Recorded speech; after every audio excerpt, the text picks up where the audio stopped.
बच्चों को किया जाएगा सम्मान।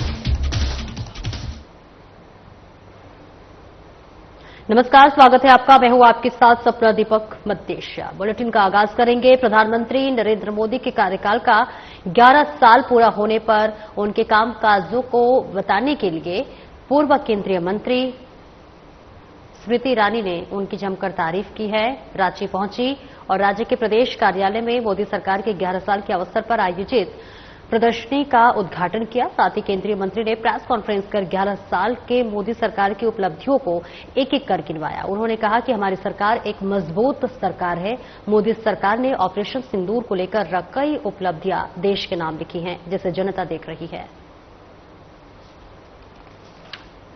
नरेंद्र मोदी जी के नेतृत्व में गत 11 वर्षों में राष्ट्र सेवा में समर्पित सरकार की उपलब्धियों की एक झांकी आपने एक फिल्म के माध्यम से देखी। आपके धैर्य के लिए आभार अर्पण करती हूं। भारतीय जनता पार्टी पंचनिष्ठाओं पर आधारित है।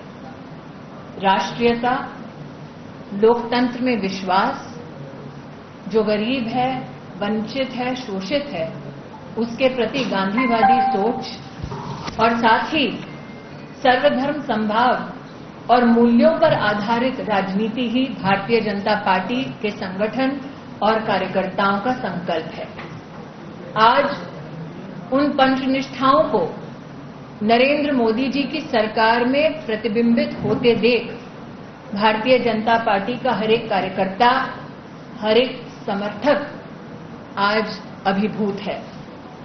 वीडियो में देखा, जो गरीब है, वंचित है, शोषित है, पीड़ित है, इन 11 वर्षों में 50 करोड़ देश के नागरिकों का जनधन खाता खोलना, देश की तिजोरी से देश के गरीब को जोड़ने का प्रधानमंत्री जी का अभूतपूर्व प्रयास है।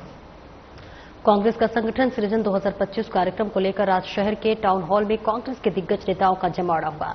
इसमें मुख्य रूप से कांग्रेस के प्रदेश प्रभारी के राज्य प्रदेश अध्यक्ष केशव महतो कमलेश, राज्य के पंचायती राज मंत्री दीपिका सिंह पांडेय, लातेहार प्रभारी सह पूर्व राज्यसभा सांसद धीरज प्रसाद साहू, पूर्व मंत्री केएन त्रिपाठी, मणिका विधायक रामचंद्र सिंह सहित सैकड़ों वरीय कांग्रेस कार्यकर्ता शामिल थे। मौके पर प्रदेश प्रभारी के राजू ने कहा कि आज संविधान खतरे में है, जिसे बचाने के लिए हमें संघर्ष करना पड़ रहा है। जो संविधान हमें आरक्षण का लाभ देता है, उसे केंद्र की मोदी सरकार खत्म करने पर आतुर है। वहीं प्रदेश अध्यक्ष केशव महतो कमलेश ने कहा कि संगठन की मजबूती के लिए यह कार्यक्रम मील का पत्थर साबित होगा। वहीं पंचायती राज मंत्री दीपिका सिंह पांडेय ने कहा कि पेशा कानून को लेकर ड्राफ्ट तैयार है, जल्द ही इसे लागू करने का प्रयास किया जाएगा। वहीं अन्य वक्ताओं ने भी कार्यक्रम के उद्देश्यों पर प्रकाश डाला। मौके पर मुख्य रूप से कार्यकारी जिलाध्यक्ष गुंजर उराव, यूथ कांग्रेस प्रदेश उपाध्यक्ष आफ्ताब आलम और पूर्व जिलाध्यक्ष प्रमोद सिंह, कांग्रेस यूथ जिलाध्यक्ष अमित यादव, महिला प्रकोष्ठ जिलाध्यक्ष अनिता देवी, प्रदेश प्रतिनिधि पंकज तिवारी समेत बड़ी संख्या में लोग शामिल थे।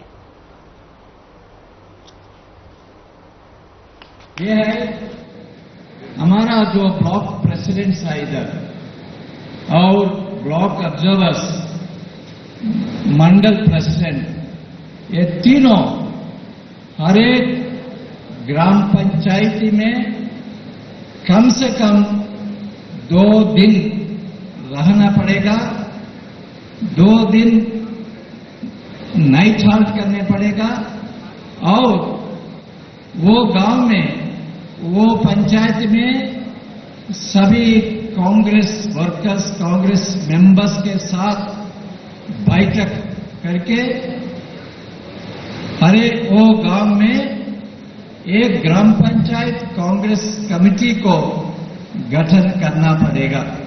देखिए, हम लोग का 2 कार्यक्रम अभी चल रहा है। एक संगठन सृजन का कार्यक्रम, कांग्रेस संगठन को ग्रास रूट तक मजबूती प्रदान करने के लिए हम लोगों ने एक तरीका निकाला है, और प्रखंड स्तर पर हम लोग 12 लोगों की कमेटी बना रहे हैं, अध्यक्ष सहित 11 अध्यक्ष, 1 2 उपाध्यक्ष और 9 महामंत्री।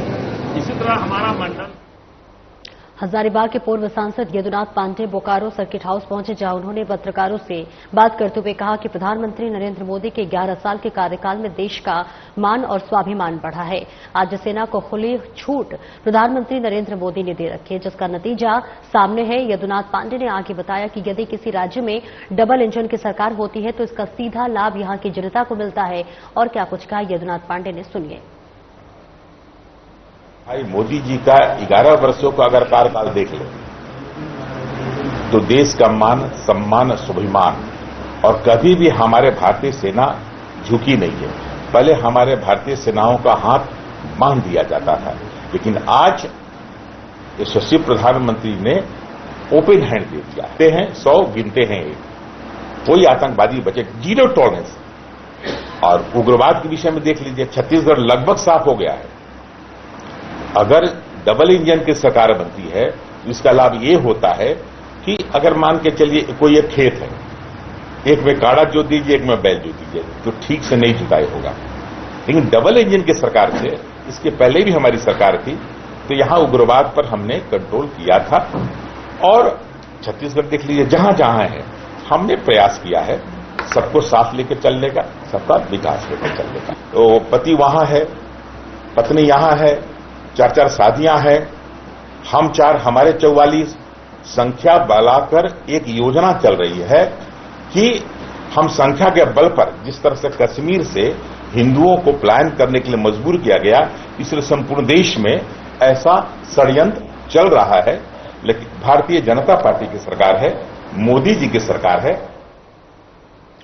और वहीं कोटरमा प्रखंड मुख्यालय के पास वृंदा गांव के लोगों ने सरकारी सड़क को अतिक्रमण मुक्त करवाने को लेकर 1 दिवसीय धरना दिया। इस धरना प्रदर्शन में, जिसमें काफी संख्या में महिलाएं और पुरुषों ने भाग लिया, ग्रामीणों का कहना है कि आम लोगों के लिए बने रास्ते को दबंगों द्वारा अतिक्रमण कर लिया गया है, जिसके कारण लोगों की परेशानी बढ़ गई है। ग्रामीणों की मांग है कि सरकारी रास्ते को अतिक्रमण मुक्त किया जाए, नहीं तो आने वाले समय में उग्र आंदोलन किया जाएगा। हमारे गांव के मुख्य मार्ग को अतिक्रमण मुक्त कराया जाए, ताकि हम लोग का आने जाने का रास्ता, जो मुख्य मार्ग है, वो सुगम हो। ऐसे तकरीबन 4 साल बीत चुका है और इस बीच में हम लोगों ने कई बार अंचलाधिकारी महोदय को नोक भी किया, कार्यालय में आकर के उनको एक तरह से मतलब रिमाइंडर भी दिया। और इस आवेदन के तहत माननीय अनुमंडल पदाधिकारी के द्वारा इनको निर्देशित भी किया गया है। फिर भी और आज हम लोग लोकतांत्रिक तरीके से एक सांकेतिक धरना है, सिर्फ आज सूचना देने के लिए हम सीओ साहब को आए हैं कि आज हमारे गांव में जो अतिक्रमण किए हुए हैं उसको यदि आप अविलंब नहीं हटाते हैं तो हम ग्रामीण बैठक पुनः करेंगे और यह लड़ाई आगे ले जाने का काम करेंगे। हम जिला समाहरणालय में हम अनिश्चितकालीन धरना देंगे, चाहे इसके लिए अब हम लोग करो और मरो की लड़ाई पर आगे हैं। यदि जिला प्रशासन नहीं हमारा गांव ग्रामीण का दुख को नहीं समझता है, हमारे गांव का पीड़ा नहीं समझता है, तो हम मजबूर हो जाएंगे बड़ा आंदोलन करने के। तो क्या और साधना प्लस न्यूज हमेशा से बच्चों के उत्साह को बढ़ाने का काम किया और इसी क्रम में हजारीबाग सहित उसके आसपास के क्षेत्रों के वैसे छात्र छात्राएं जिन्होंने इस वर्ष 10वीं और 12वीं की परीक्षा में 90% से ज्यादा अंक लाए हैं, उन बच्चों को साधना प्लस न्यूज आगामी 15 जून 2025 को सम्मानित करने का काम करेगा। कार्यक्रम का आयोजन हजारीबाग के स्थानीय बड़ा बाजार स्थित जैन भवन में किया जाना है। साधना प्लस न्यूज हजारीबाग सहित आसपास के क्षेत्रों के तमाम बच्चों से अपील करता है जिन्होंने इस वर्ष 10वीं और 12वीं परीक्षा में 90% से ज्यादा अंक लाए हैं, वे आयोजित कार्यक्रम में शामिल हो। आपको बता दें कि कार्यक्रम के दौरान स्वावलंबी महिलाओं को भी सम्मानित किया जाएगा। साधना प्लस न्यूज की तरफ से झारखंड के हजारीबाग में आगामी 15 जून को यह कार्यक्रम होना है। जो बच्चे 10, 2 और 12 में 90% से अधिक अंक लाए हैं, उन होनहार बच्चों को साधना प्लस न्यूज अपने मंच पर सम्मानित करने जा रही है। और मैं उन बच्चों के अभिभावकों से आग्रह भी करना चाहता हूं कि अगर आपके परिवार में उस तरीके के बच्चे हैं तो आज ही हमें बताएं, ताकि आपके बच्चों को आगामी 15 जून को स्थानीय जैन भवन बड़ा बाजार हजारीबाग में सम्मान मिल सके। और एक खास बात साधना प्लस न्यूज लगातार आप लोगों के बीच एक प्यार, उत्साह और आशीर्वाद से कायम अपनी सुर्खियों बटोरता रहा है। वही आशीर्वाद बना रहे आगामी कार्यक्रम में भी। साथ ही साथ बच्चों को सम्मान देने के बाद, क्योंकि ये सोच, ये विचार और ये राय साधना प्लस न्यूज के झारखंड बिहार के चीफ एडिटर अभिषेक सर का है। उन्होंने कहा है कि जो बच्चे आपके यहां होनहार के साथ साथ वैसी महिलाएं या युवतियां जो सेल्फ इंडिपेंडेंट है, महिला सशक्तिकरण को बढ़ावा दे रही है, वो भी अपनी टीम, अपना चैनल आपके इस मंच पर सम्मान देगा। लातेहार जिला बीजेपी कार्यालय में मोदी सरकार के 11 साल बेमिसाल प्रदर्शनी का उद्घाटन एवं अवलोकन सांसद डॉक्टर प्रदीप शर्मा समेत कार्यकर्ताओं के द्वारा किया गया। इस मौके पर सांसद डॉक्टर प्रदीप वर्मा ने कहा कि 2014 से 2025 से प्रधानमंत्री नरेंद्र मोदी के कार्यकाल 11 वर्ष पूरे हुए हैं और देश की जनता ने जिस तरह से देश में बदलाव देखा है और देश जिस तरह से प्रगति की राह पर चल रहा है, 2014 में जब नरेंद्र मोदी को प्रचंड बहुमत से देश का प्रधानमंत्री चुना था, वही सांसद प्रदीप वर्मा ने कांग्रेस पर भी निशाना साधते हुए कहा कि इससे पूर्व 10 वर्ष कांग्रेस के नेतृत्व वाली मनमोहन सरकार ने शासन किया था और पूरे 10 वर्षों में केंद्र सरकार की भ्रष्टाचार की चर्चा जन जन तक पहुंची थी। देश में 2014 में नरेंद्र मोदी के रूप में एक नया प्रधानमंत्री मिला और 2014 से लेकर के आज 2025 प्रधानमंत्री नरेंद्र मोदी के कार्यकाल के 11 यशस्वी वर्ष पूर्ण हुए हैं और इस अवसर पे ये बड़ा समयोचित होगा कि इस 11 वर्ष में प्रधानमंत्री नरेंद्र मोदी के नेतृत्व में देश में जो काम हुए हैं, देश में जिस तरीके का बदलाव देखा है देश के जनता ने, देश के सोचने के तौर तरीके में जो बदलाव हुए हैं और देश जिस तरीके से प्रगति की राह पे चल रहा है, उस पर एक बार चर्चा हो। 2014 में जब नरेंद्र भाई मोदी को इस देश की जनता ने प्रचंड बहुमत के साथ इस देश का प्रधानमंत्री चुना,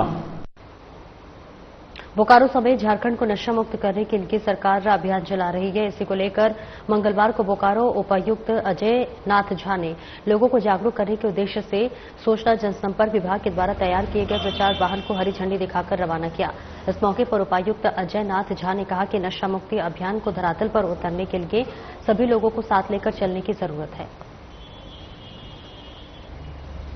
देखिए, ये एकदम से रातों रात चीजें नहीं बदलेंगी, लेकिन हमारा प्रयास इस दिशा में होना चाहिए कि ये चीजें पूरी तरह कैसे खत्म हो। अब एक दिन में ये नहीं बदल जाएगी, इसलिए इसका एक लंबा पार्ट है। एक हमने कहा कि सप्लाई चेन को तोड़ेंगे, दूसरा है अवेयरनेस क्रिएट करेंगे युवाओं में, वो समझे इस चीज को कि हम कैसे इस नशे से हम लोग दूर हो सकते हैं और कैसे राष्ट्र निर्माण में अपना योगदान दे सकते हैं। उनको अपने व्यक्तित्व के निर्माण के लिए ये जरूरी है, ये बात को समझे। सबसे बड़ी बात क्या है कि नशे की समस्या से केवल कोई एक व्यक्ति नशा का शिकार होकर के अपना व्यक्तित्व खराब करता वही नहीं है। यहाँ की समस्या को मैंने ये भी समझा है कि यहाँ जो चोरी की जो समस्या आ रही है, यहाँ लगातार जो चोरी के जो मामले आ रहे हैं, उसमें भी मुझे पता चला है कि इन चीजों का महत्व है। कई ऐसे जगह पता चले, जानकारी मिली है जहाँ पर कि इस शाम में नशे के कारोबार के लिए लोग बैठते उठते हैं।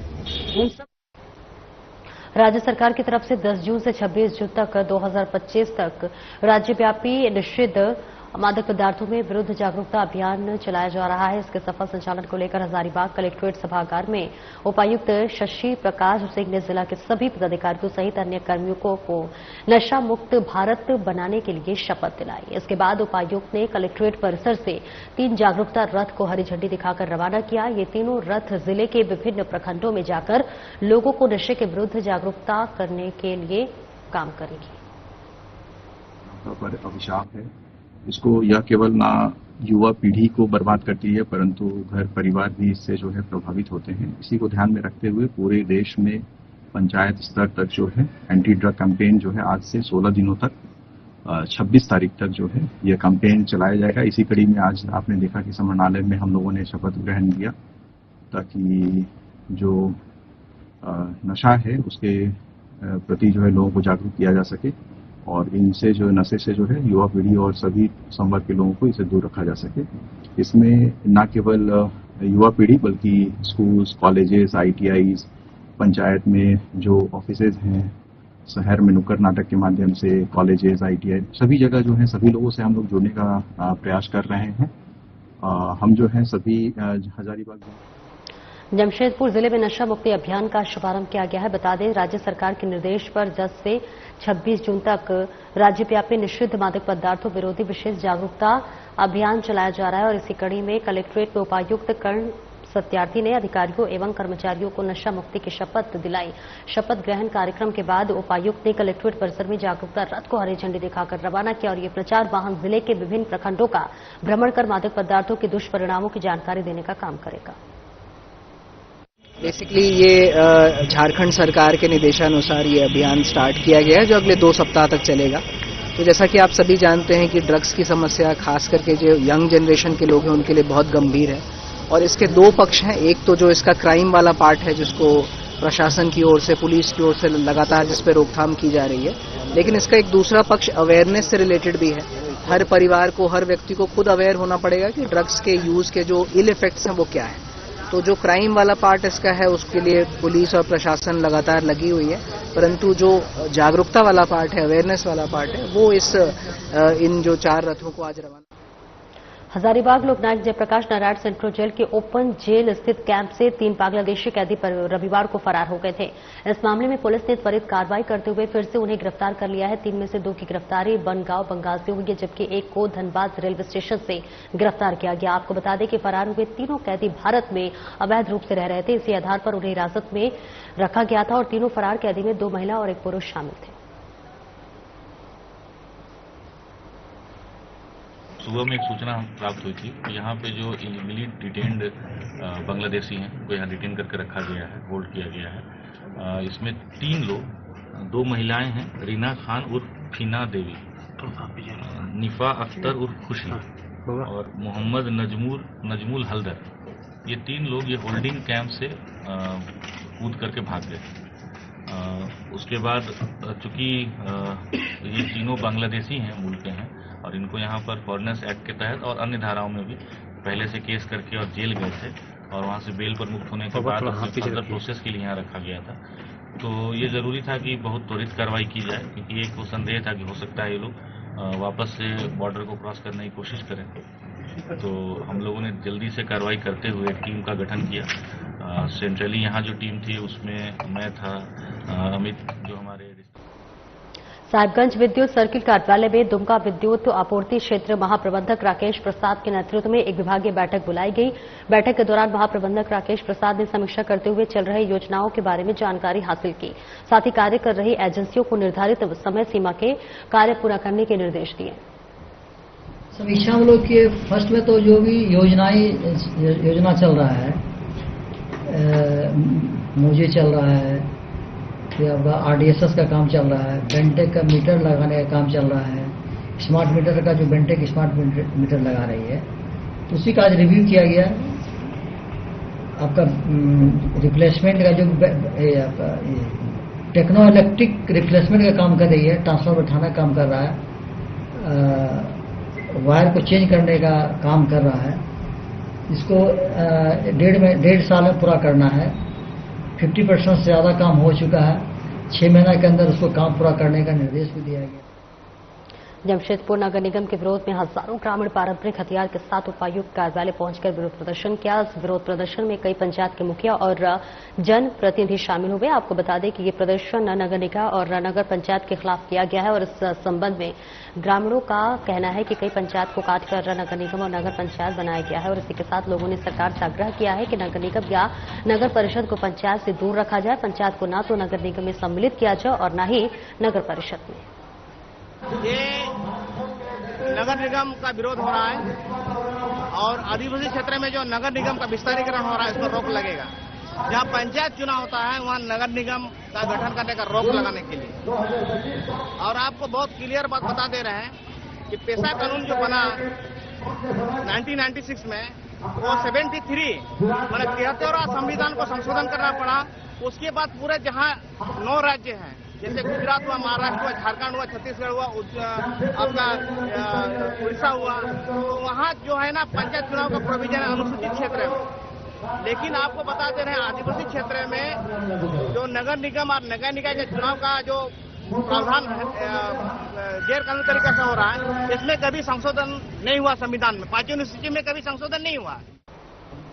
जमशेदपुर स्थित सुंदरनगर रेलवे फाटक के सामने रेलवे के जमीन पर बसे अवैध रूप से कई घरों को रेल प्रशासन ने अतिक्रमण मुक्त कराया है। बताया जा रहा है कि इस दौरान रेल प्रशासन के द्वारा 27 घरों को तोड़ा गया। अतिक्रमण मुक्त कराई गई जमीन पर रेलवे के द्वारा कुछ काम कराया जाना है।